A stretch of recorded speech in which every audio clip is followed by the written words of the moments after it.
Hey, everybody. Welcome to the Courageous Love Show. I am your host, Paul Sterling, and today we are going to talk about courageous vulnerability.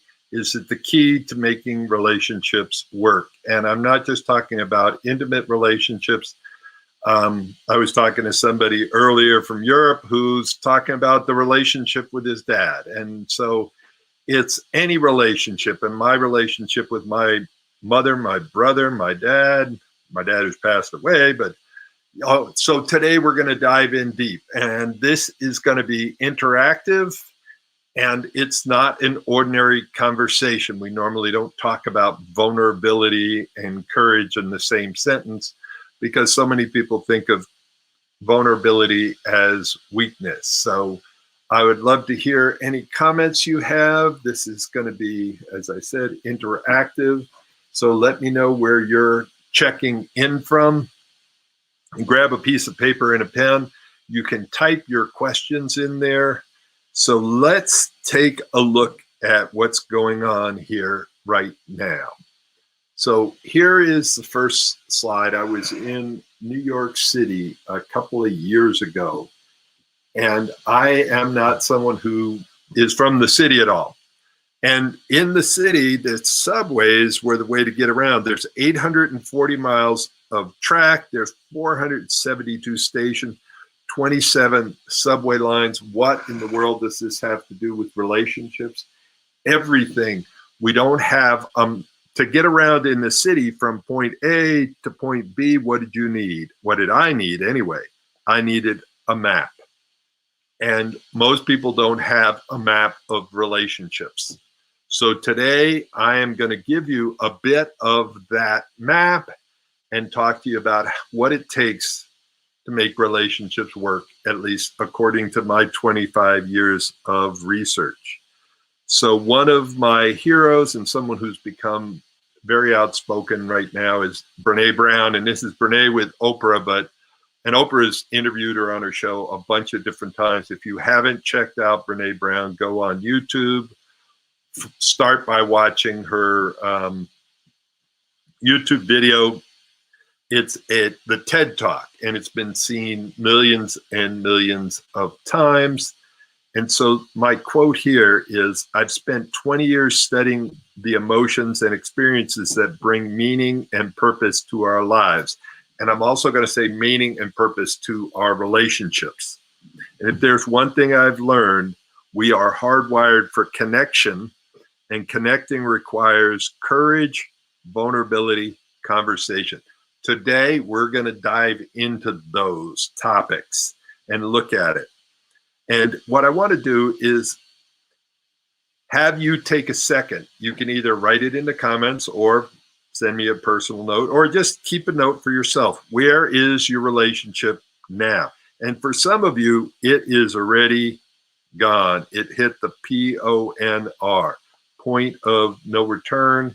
It went past 911, it's gone. So are you, if it's not gone, are you in crisis? Are you in that place where you're going, should I stay? Should I go? I have friends, excuse me, that just were texting me a little bit earlier today asking that exact question. Should I stay? Should I go? Feels like so much work and so little pleasure. It's painful to be in this relationship. Is that where you are? Or maybe you're in conflict, and it doesn't mean once in a while conflict. All relationships have conflict periodically. The question is, does it feel like it's almost all the time? Does it feel like there's more conflict than there is connection? Are you stuck in a rut? It's sort of the Groundhog Day. It's the same issues over and over and over again. The next level up is good. So crisis, conflict, stuck in a rut, good. And good is, you know, that it's satisfying, but there's more. You know that there's more. And then there's very few relationships that I've seen in doing this probably almost 30 years now, from when I started learning with Tony Robbins. Very few relationships that I know of are in the great state. So where are you now? Where do you want to go? And if you want to move up, it's going to take becoming courageously vulnerable. And if you want to move up, just type in, I want a better relationship. And it doesn't mean you're trading in your partner. You want to relate better with your partner. You want better relationship skills. So let's take a look at what's it actually take. And hopefully you've got your pen and paper here. There are 3 zones that we spend our time in as human beings. Well, let me see. Here we go. The first zone is the comfort zone. And the enemy to your relationship, I want to say this clearly here. The enemy to a great relationship is your comfort zone. I was talking to my ex-fiancée. I've been interviewed her several times on this show, you know, and we're role modeling that you can, we didn't get married, but you can divorce with dignity. You can separate and still love each other and care about each other and want the best for each other. And she's a amazing teacher and written a couple of best-selling books. So it's interesting, between the two of us, we've written 3 different books. This is mine that I wrote, Argue Less, Love More. It's on Amazon, or if you stay to the end of the call, I will actually tell you how you can get a free copy. If you'd rather have a copy in your hand, you can spend the $19.97 and get it from Amazon. If you want a free PDF, that's the price. You got to stay till the end. All right. So comfort zone, we're either growing or dying, and the enemy of a great relationship is your comfort zone. You end up staying stuck in it. Oops. I didn't turn my cell phone off. All right, the next one out from your comfort zone.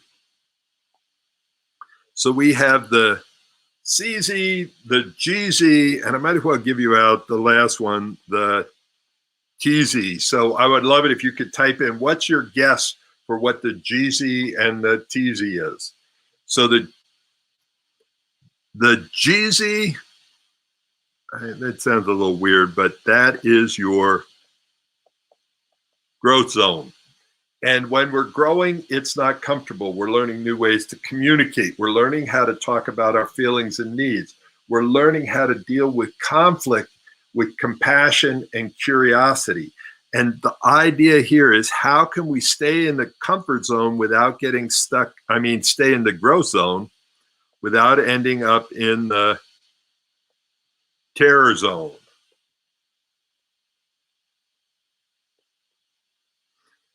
All right, so that's what today is about.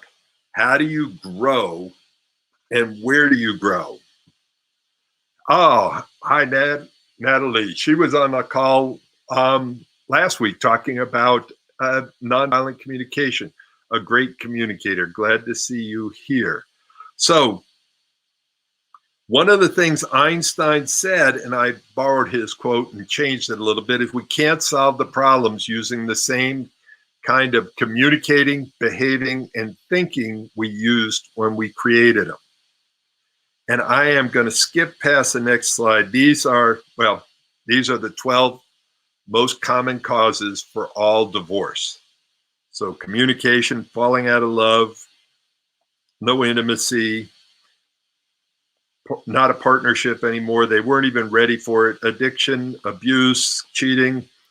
Here we go. We're going to dive in. I'm going to tell you, come back to that in a second. Here we go. I want to dive into this first, and then I'm going to go back up there. All right.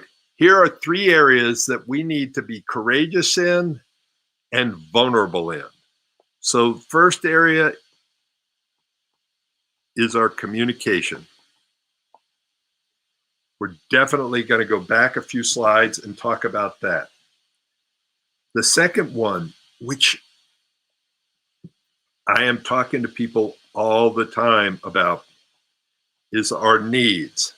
And when I worked with Tony, he talked about the 6 core human needs that are universal, no matter where in the world you are, no matter what relationship you're in.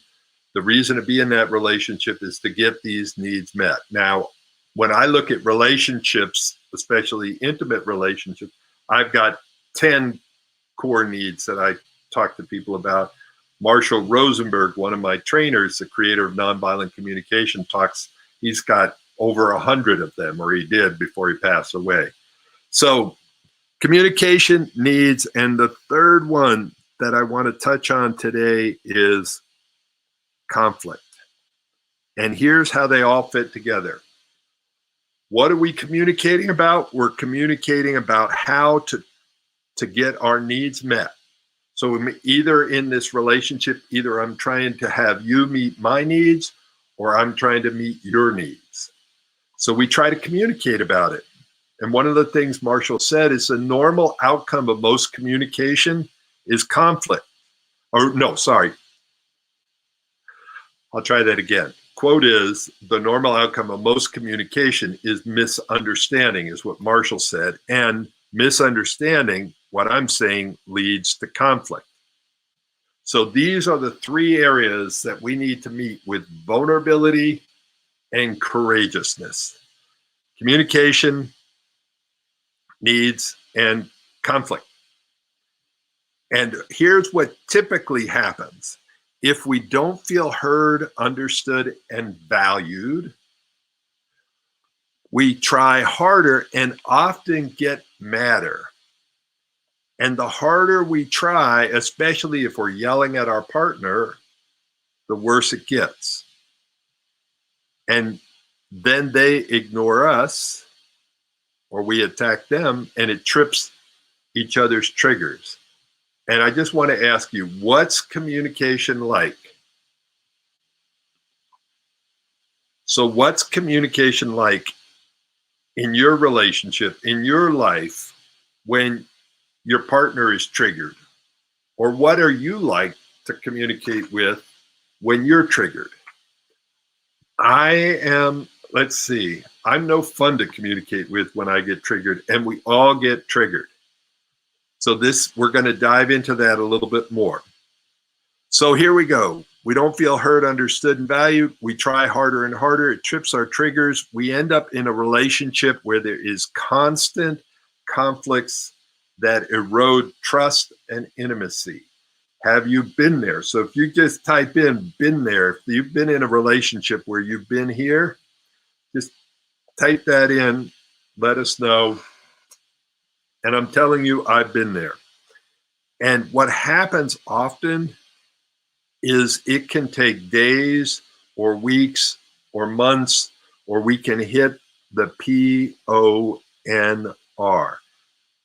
What I say, it is never too early to work on your relationship, but there are definitely times when it's too late, and the PONR is the point of no return.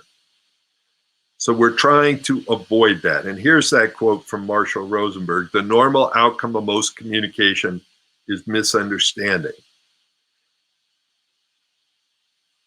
So what happens when we get courageously vulnerable and we learn how to do communication right? We speak with courage, compassion, and curiosity. Both people feel heard, understood, and valued. What would it be like in your relationship if both of you felt heard, understood, and valued? And I've taught this anywhere from prison inmates for 8.5 years. I worked with maximum security, minimum to maximum security, men's side, women's side inmates, teaching them this. It was transformational. I also, at the same time, was teaching university professors this at Naropa University in Boulder, Colorado. I've taught this around the world. And how different is it in your communication when both of you feel heard, understood, and valued? I was learning this when my Irish alcoholic, recovering Catholic dad was passing away. He had a slow degenerative disease, and it made him cranky, which is understandable. He knew he was dying. And luckily, I had learned these tools from Marshall, and it created a level of connection between us that was amazing. And we had had a rough road before that. So when both people feel heard, understood, and valued, how different would your relationships be if you had that superpower? You would end up feeling confident and know how to repair upsets. Yeah. And Natalie's saying that increased self-awareness helps curb the downward spiral. She also said, when triggered, I end up in my story sometimes instead of our story and become disconnected from the mutual exchange of empathy, both with self and with the other person. And that we could spend the whole time together just talking about that beautiful statement. And I too, when I get triggered, I get disconnected from myself and from others. So if both people feel heard, you feel confident and know how to repair any misunderstandings that are going to happen. And that builds communication, trust, intimacy. You can rebound from upsets in minutes. And I'll tell you, one thing I did learn from my dad, there's a lot of great things. I don't want to make my dad sound like the evil man. He wasn't. He was a guy in pain who didn't have the same communication skills. And he was also super charismatic and brave. And the challenge, though, is he taught me when it comes to communication, one of his favorite things was to say, the best defense is a strong offense. And I watched him behave that way with my mom, and it was heartbreaking. My mom, growing up, she tried to express her emotions, and my dad would hear it as an attack, and he would shut her down. And I learned how to do that. And then when I got married, and before I got married, we were together for 18 years. And this is embarrassing, I could hold a grudge for a week or sometimes 2 weeks trying to punish my partner into better behavior, letting them know how bad, stupid, and wrong they were so that they would change their behavior and treat me better. And it is the total opposite of what I'm talking about today. It is the total opposite of being courageously vulnerable. It was being, I was terrified. I was terrified. I didn't want to be vulnerable at all. So I was, and I hate to say it out loud, but abusive. When you withhold love to punish your partner, it is abusive and painful for both of you and everybody around you. So what we want to do today, and I want to hear if anybody else can relate to that. Am I the only one who's ever behaved poorly in a relationship? Amen. I hear you. So the 3 areas we're going to talk about to be courageously vulnerable in is your area of communication, talking about your needs. And how many of you have been conditioned into believing that having needs makes you what? What's the word that people associate with needs?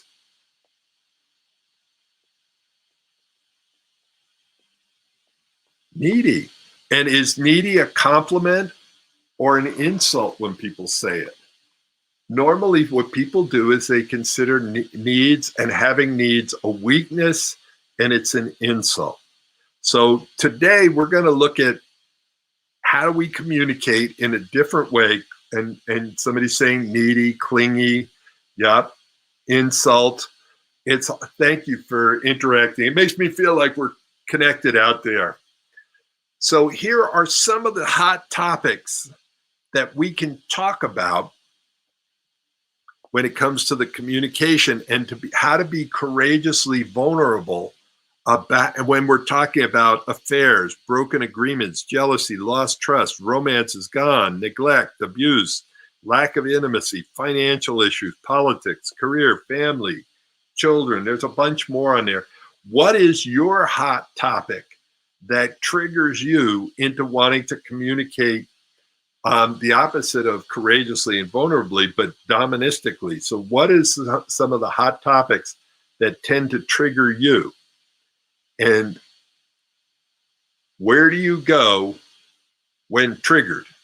So I'm going to talk about that, and I want you to look at this for yourself and the people that you are in relationship with. Down here is our reactive line. Up here is our resourceful line. So when triggered,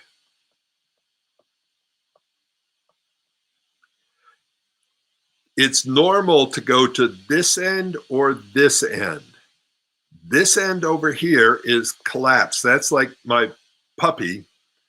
And when a big dog comes and charges up, he would just roll over on his back, lay there and go, he'd collapse. I'm totally vulnerable. Here's my neck. I'm no threat. And then on the other side is combative. This is lose win. I lose. Whatever you want, take it. You got it. Over here is win lose. And this, whoops. This over here was my older brother. This was me. My older brother would beat me up until I collapsed. Like he could be really abusive. And so I learned from a young age that the quicker I collapsed, the sooner the beating would stop. Now, that was a great survival skill in growing up, but it sucks in relationships because now I'm 6'3", 230 pounds. And in a relationship, there's times I would emotionally collapse. I would withdraw from the relationship. I would give up when triggered. So I thought that there was only two ways to be, either collapsed or be like my brother, win at all costs. It doesn't matter who you hurt, doesn't matter what you do. He would have to win. He would rather die than lose. So he was incredibly combative. And that, for years I took it personally. And now I start to look at it and go, wow, this is the trauma line, trauma, drama. This can be more of the feminine because the feminine tends to get attacked and collapse. The masculine tends to go into combative. It's not necessarily that way. It could be reversed, but you look at which of those do you tend to go towards when you're attacked? Is it combative or collapsed? Or there is a third option, the third way. Both of these lower ones are reactive. The upper one is a choice. I have to choose to be courageous. It's normal for me, even now, to want to collapse or get combative. It's a choice to become courageous. So what I want to do is I want to ask you, and by the way, courageous, there's several other things that come in here. Courageous, compassionate, curious, connected. So which of the three do you want? Do you want to be a collapsed communicator when triggered? Do you want to be combative, or do you want to be courageous? If you could just enter that in, I would love to hear that. And I know it sounds obvious. I know it does. But by typing it in, you're reaffirming the one you really want. And by the way, there are going to be times when it is helpful to be combative and helpful to just collapse and to not fight, especially if you're not the strongest dog on the block. All right. Just so you know, great relationships don't happen by accident. They happen because you study it. They happen because you work at it. They happen because you build skills on it. And thank you. So there's people are saying courageous, and courageous, connected, and compassionate. So I am giving you some tools and distinctions, and don't expect that just because you're going through this 1 hour Facebook Live that you're going to suddenly be transformed after having a habit and a pattern and a way of being for 30 some years. It takes work. It takes mentoring. I did not get here by myself. I started this journey probably 35 years ago studying with Tony Robbins. Ended up working for him because I was that committed, and I saw a breakthrough possible for my life. I can look at my life before working for Tony and after it. And then years later, after I was working with another guy named Marshall Thurber, Tony hired me to come in and work with his inner circle. And I knew my life had shifted when many years before that, I was introducing Tony on the stage, and now Tony was introducing me. So that's a moment of pride for me. So, but what it says is keep studying, keep learning, be courageous, be vulnerable, be a constant learner. If you're not growing and you're not learning, your relationship and you are dying. So here is something on communication. If you want to be that courageous communicator, you need to understand something here. And most people haven't thought of it this way before. But I want to ask people on this call, how many languages do you speak? So just could write in 1 lang, 2 lang, 3 lang. Like when I traveled around Europe, it was common. I went to Sweden to study with Marshall Rosenberg. It was very common for people to speak 4 and sometimes 5 or 6 different languages. I speak English, speaky English okay sometimes, and a tiny bit of several other languages. But today I'm going to teach you 3 different languages in a heartbeat. These are the 3 languages that we use when we're communicating in relationships. The language of the head. And there's somebody on there that speaks 3 languages. I'm always impressed when people can, and there we go, 4 languages, 3 languages. I am so amazed by this. Now what I want to do is I want to teach you the language of the head, the language of the heart, the language of the hurt. So you know what language you're speaking from and what language you're listening for. So the language of the head is when I'm speaking logic, reason, facts, figures, who's right, who's wrong, what's the problem, what are we trying to solve? Why is this critical? This is great when it comes to business and reasoning. And it's horrible when it comes to what? The heart. Now, it tends to be a more masculine language. It's not totally masculine, but it tends to be a more masculine language, the language of the head. And it's incredibly powerful in solving problems and resolving issues at work and making money but it tends to suck at creating connection and intimacy. Up here, knowledge is key. Down here, when it comes to connecting from the heart, vulnerability is key, and courage. So this is where I'm saying courageous vulnerability. Because if we're sharing what's real for us, what's alive for us, we're being consciously vulnerable. Now, the challenge is if we get in the terror zone, remember I showed the 3 zones? This one up here, our heads, even for me, the head tends to be the comfort zone. So when I'm in my head, I'm in my comfort zone. When I'm in my heart, I am in my growth zone. Hopefully you can see that. And when I'm in my hurt, that's when I'm in my terror zone. And when we get in our terror zone, all we're worried about is up here, it's logic, there's love, here's loss, protection and safety. Who is the enemy? Who is the ally? And if I feel like I'm starting to get defensive and protecting myself from you, I have put you in the enemy zone. Does this make sense?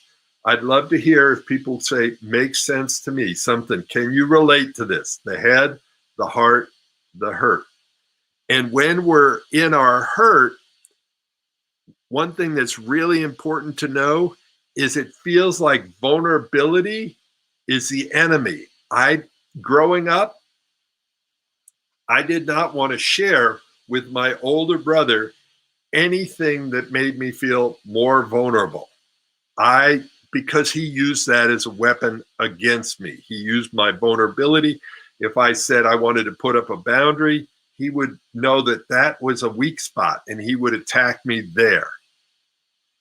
So think about how different your relationship would be if you understood and were able to communicate and know when it's helpful to communicate from the head, when it's really helpful to communicate from the heart, and what to do when somebody's communicating from their hurt.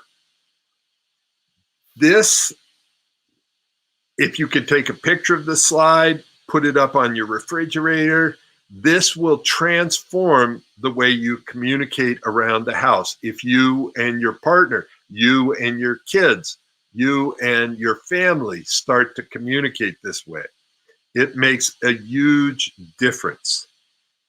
So remember way back a little while ago, I talked about the issues that can trigger us. So I'm going to go back to those just for a second.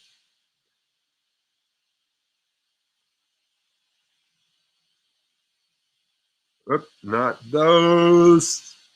These issues. So talking about affairs, broken agreements, jealousy, these are all the issues. These can all be triggers. So what I want to do is give you an idea of what's going on in a human being and what you can do about it. Right here, and this comes from the work of Stan Tatkin and his book, Wired for Love. It's a great book, well worth reading. So he talks about the 3 different levels of triggering or upset. So first level is alert. It's like you're lying in bed at night, just about to go to sleep, and you hear a clunk and you go, oh, you start to pay attention. So when alert kicks in, you pay attention. Then the idea here is there something I need to be, let me try that again. Is there danger? So when we go up and listen and then hear footsteps, the alarm goes off. And so what we're trying to do at this level is look at, is there imminent danger? Is there somebody coming? Do I need to defend myself? If we say, yes, there's danger, the adrenaline kicks in, we stop thinking and we move into reaction. There is a danger, there's an enemy, Now, the thing is, once somebody's here, it takes a long time to get back here. When we're just in alert, I hear footsteps or something, I can go, oh, that's the dog, and go back to sleep, or go back to rest. When I hit, when I hit alarm, it takes a lot longer to go back. And when I hit attack, it might take an hour or two to go back. Can you connect to this? Does this make sense to you?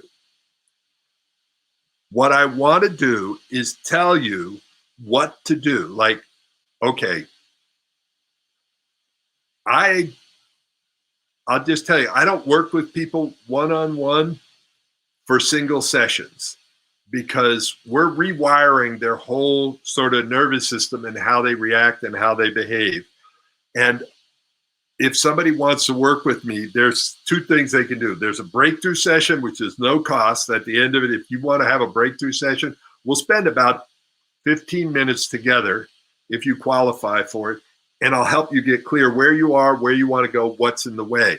But then it takes 10 sessions over sometimes 3 months to really reprogram what's going on so you don't react in the old ways.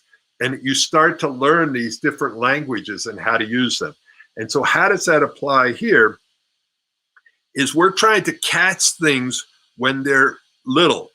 Another way of saying it, and I want, thank you so much for all your comments here. I want you to answer a simple question for me, and I'd love you to type in the answer. Is it easier to deal with acorns or oak trees? There is a book out, Don't Sweat the Small Stuff, and I'm going to tell you they're wrong. Sweat the small stuff before it becomes big stuff. If you can catch it down here before it gets up here, it's a lot easier to deal with.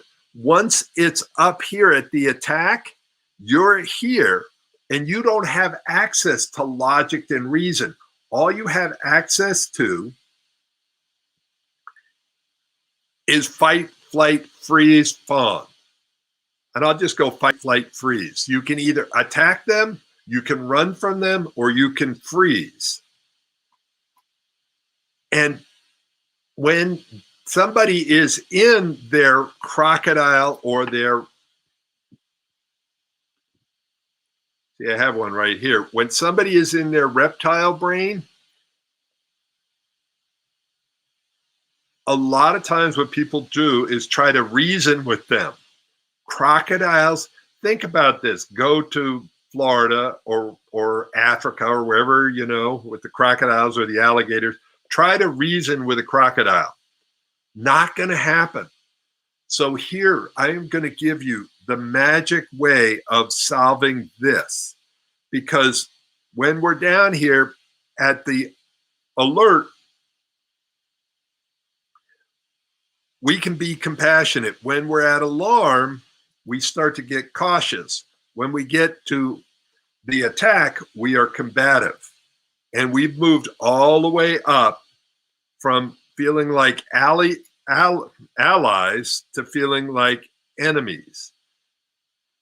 So would you like to know how to get somebody back down here? There is a simple, powerful sentence that I can give you. And now this sentence doesn't work every time on everybody. No, that would be mind control. I'm not teaching mind control here.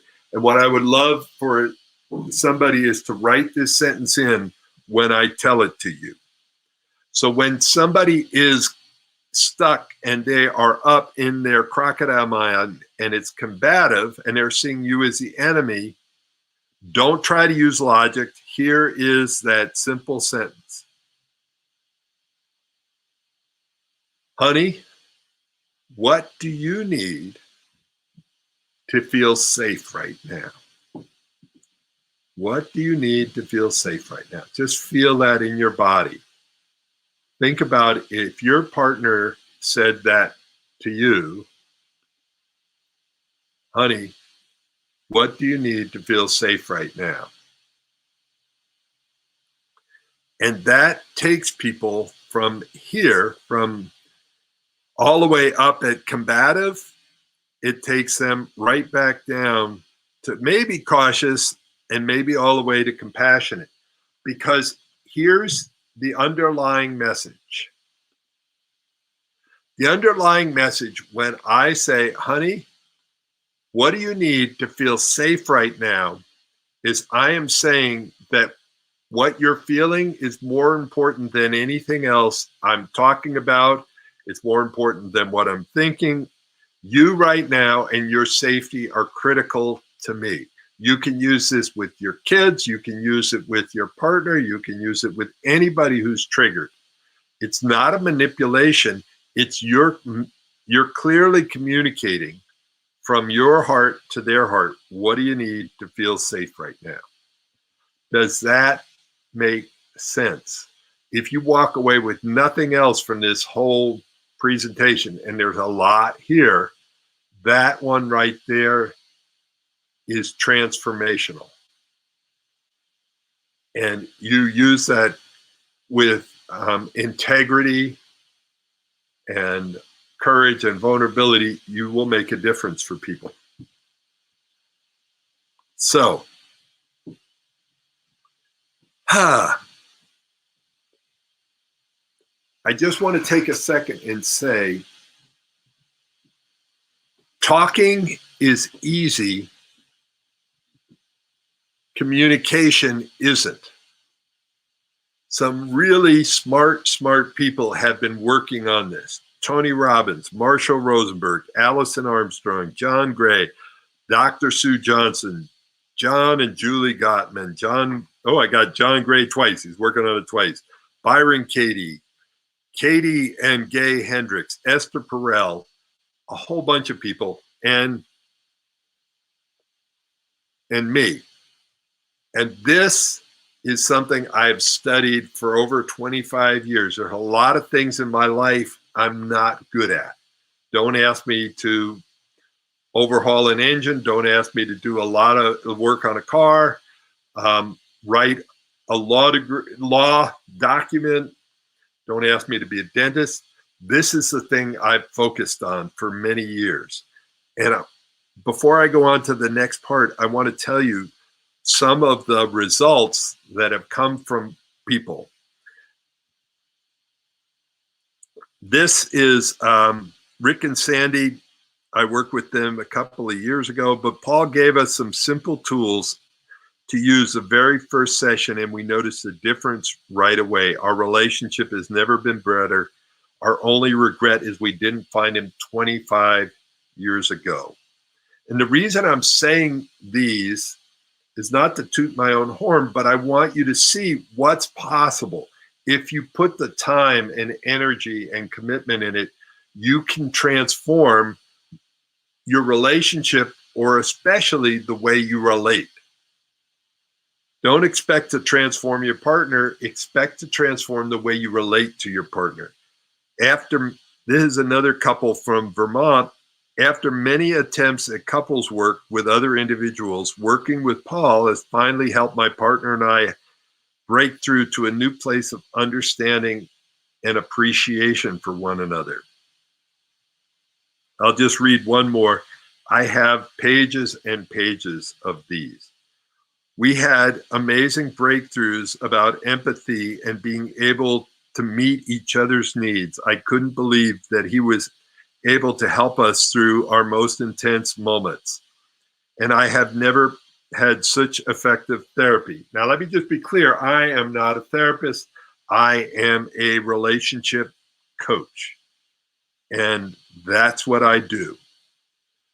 So let's look at, and by the way, if you're getting a big aha here, if you're getting a breakthrough, if something like opens up for you, I'd love for you to type it in there, because it's fun for me to see the breakthroughs and it's helpful for you to talk about. Now, this whole call is about courageous vulnerability. And I said courageous vulnerability in 3 areas: the way we communicate, and the way we get our needs met, and the way we handle conflict. Now, I'm going to touch on needs right now. And this is especially challenging. Well, it's challenging for both the feminine and the masculine. The feminine has been taught that they shouldn't have needs or they're needy. So it's a form of shaming. And I was a commercial fisherman in Alaska for 18 years. And I guarantee you, us macho men never talked about having needs. Heaven forbid we sound needy. So there's three different areas or three different levels that you can talk about your needs. And I want to have, if you're willing to share, you can let me know. There's needs shame. And when we have needs shame, basically, I feel broken for having needs. I had in one of, I was engaged. I was married once, engaged 4 times. So I have experienced almost everything in the world of relationships and every disaster. So one relationship, I had a much stronger sex drive than my partner, and I was shamed for that. And I shamed myself. And what shame is I felt broken. Like if I was a normal man, if I was just different, I wouldn't have those needs. So needs shame is like you feel like there's something wrong with you for having that precious need. Needs embarrassment, which you can't really see it, but that's the next level up, is I have these precious needs. I know that they're precious needs, but I'm embarrassed to ask you for them. So if you don't read my mind and meet my needs without me asking for them, then you don't love me. So there's needs shame, needs embarrassment, needs embraced. Which one of those are you? Are you ashamed of your needs? And we can have different needs. We can have some of our needs we're ashamed of, some of them we're embarrassed, and some of them we embrace. Like, I have a need for food. Okay, I can embrace that. I have a need for intimacy. I have a need for touch and to be touched. Can you ask that? In one conversation I was having with another coach, we talked about in the world of sex and intimacy, can you have a conversation before, during, and after sex about what you're needing? Or is there too much shame? Have you been conditioned to believe that it's shameful to ask for what you want in the bedroom or in the bathroom or in the house? Are you ashamed of asking for what you want? Are you embarrassed, or are you embracing it? This is where courage comes in. This is where vulnerability comes in. Learning how to notice, name, and negotiate your needs.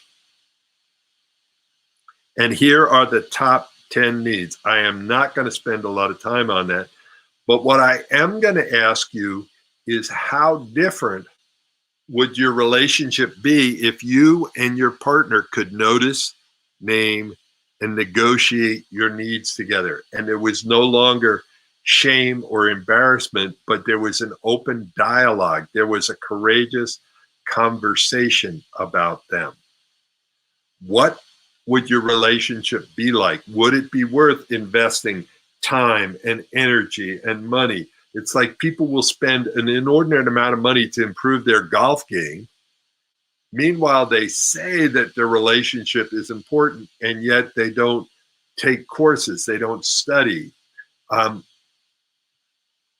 have been coaching couples, and I should figure out exactly how long, but over 25 years.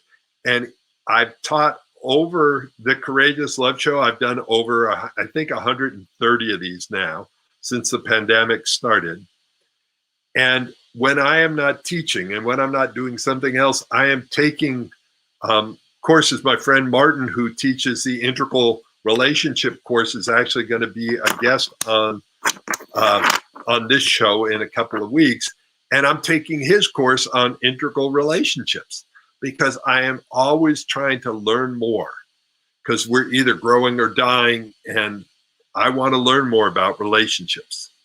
So here is one more little testimonial, and then I'm going to talk about conflict and wrap it up and tell you, if you want to know more, if you're actually committed to having a transformation in your relationship, you're in the right place. But there is a huge difference between want to and want to. Okay, I'm going to come back to this slide in a second. Many years ago, I came across this concept of want to versus want to want to. So many people want to be in better shape, like they want to have a healthier diet, they want to have a healthier body, they want to lose weight and be in better shape. But the truth is they want to want to. If you want to do that, you exercise, you work out, you eat better, you eat less. As soon as this call is over, I'm going for a mountain bike ride here in California.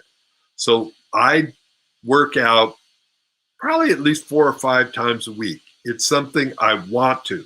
If you want to have a better relationship, you're taking courses, you have a coach, you have a mentor, you're taking action, you're doing something, you're reading books, you're actively pushing it forward. If you want to, you're sitting on the couch watching a TV show going, I wish I had a relationship like those people in Hollywood, or I wish things were better.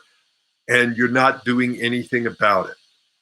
So here's another couple that I coached that they totally adored each other. This is Melodia and Ian. They worked together. They had wanted to get married, and things kept coming up between them. It's like the communication kept falling apart. And so we worked together, and this picture I took of them was at their wedding. They had me come out to Arizona. I didn't officiate the wedding. I DJ'd the evening of the wedding. And here's what they said. I was desperate. This is from Melodia. I was desperate for better communication with my beloved. We felt like cats and dogs trying to get along and understanding each other. This course gave us the tools, language, and infrastructure we both successfully used. We now have a breadth of new possibility for our future and a new level of intimacy and love that is deeply fulfilling and exciting. And they got married. They worked through it. They had the tools. So I want to stop, take a breath. I've covered a lot. And I appreciate you being here, because to me, you being here and staying here is a commitment you've made, not to me, but to yourself, to having a breakthrough, to learning more. This is challenging stuff. And sticking with it takes courage, and it takes vulnerability. And what happens when we communicate through courageous vulnerability, people want to lean in. They want to stick with us and hear it. It creates connection, compassion, and cooperation. When we communicate in a demanding way and using force, it creates resistance, resentment, regret. We're all going to have conflict. It's how do we deal with the conflict? Can we lean into the sharp edges? Can we meet our partner, even if they are upset, with compassion and connection? And curiosity is another word in that. Like, wow, you're really upset. Tell me more. There must have been some precious need of yours that wasn't getting met. There must have been some trigger that happened. I really want to know. I want to hear you so that you feel heard, understood, and valued. Now, I'm going to tell you there are 7 core skills that I teach people over, if they work with me for probably it takes a year, but the first 3 months is transformational, because in the first 3 months, we're just focused here. Communication, needs, conflict. These 7 skills will transform almost any relationship. So the 7 skills, we talked about the first 3, communication, needs, conflict. Next one, wounds. We all get wounded. Do we know how to get better? Because when we get wounded, we either get bitter or we get better. Do we know how to rebuild trust? Do we know how to deal with differences, create intimacy? These are the 7 core skills that if you're going to transform your relationship, you need to master these skills. And this all ties in. I know this last piece, I don't expect you to learn it. I expect you to look and go, oh, I can relax. There is a model out there. There is a map. Like at the beginning of this call, I showed the map of the New York City subway. This is a map of your relationship. The map will show you your heart set, your skill set, your mindset, how they tie together so that you can be available, capable, willing in a relationship. Then you'll learn LOL, the language of love, where you're lover, partner, friend in your relationship. So that's it for those. That's it for today. Here is the choice. It's decision time. There is a huge difference between information and transformation. You can go on the internet right now. As soon as you're done here, type in relationship advice. The last time I looked, it said there was 96 million hits that came back, different sites or pages or whatever on relationship advice. You don't need more information. You need transformation. So here are your 3 options. Number 1, you can do nothing. You can ignore and hope it goes away. That's another form of self-sabotage. But I understand it. I did it for years. I went through 1 divorce, 4 broken engagements. I was too proud to ask for help. I would rather go through the pain of divorce. The second one is do it myself. I am going to figure this shit out. I'm going to read those 96 million pages of information that Google found for me, and I'm going to figure it out. The problem is that takes years. I have probably spent easily $50,000 or $60,000, probably more than that, in traveling around the world and being trained by Tony Robbins, Marshall Rosenberg, Byron Katie, Marshall Thurber, and putting this together.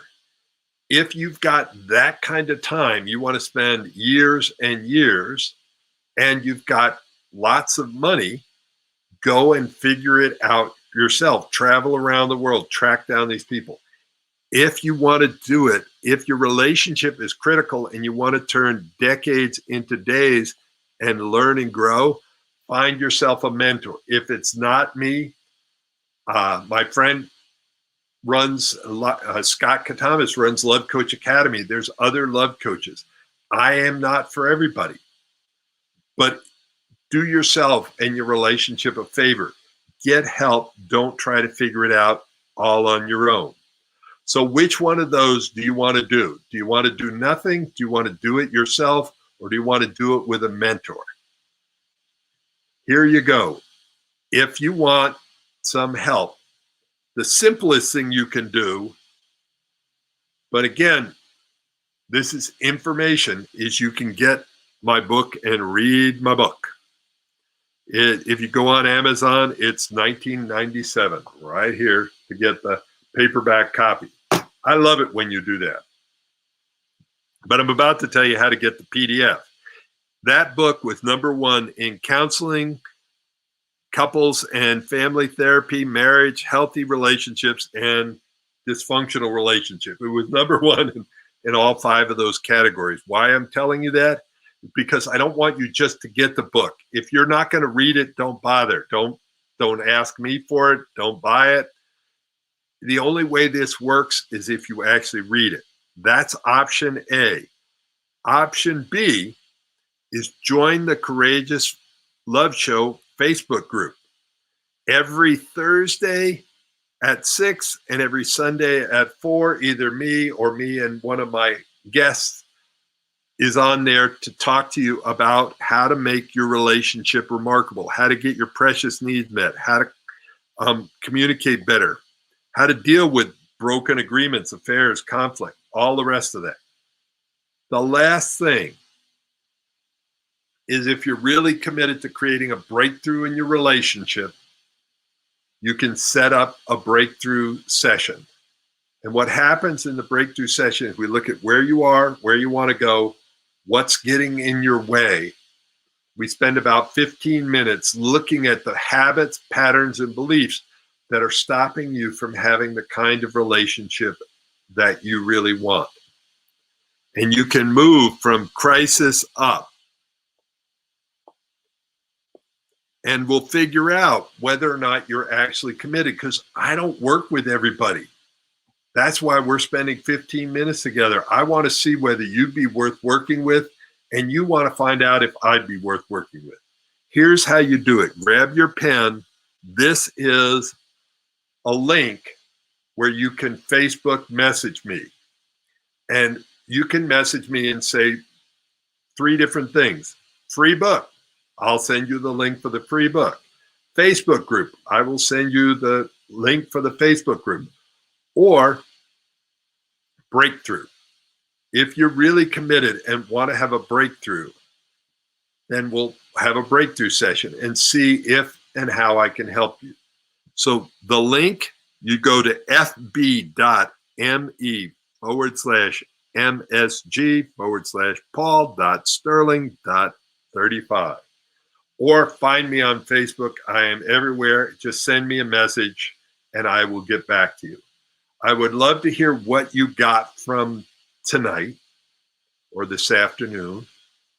And if there's something that you think would help a friend, there's a replay here. You can tag them in the replay and have them watch this.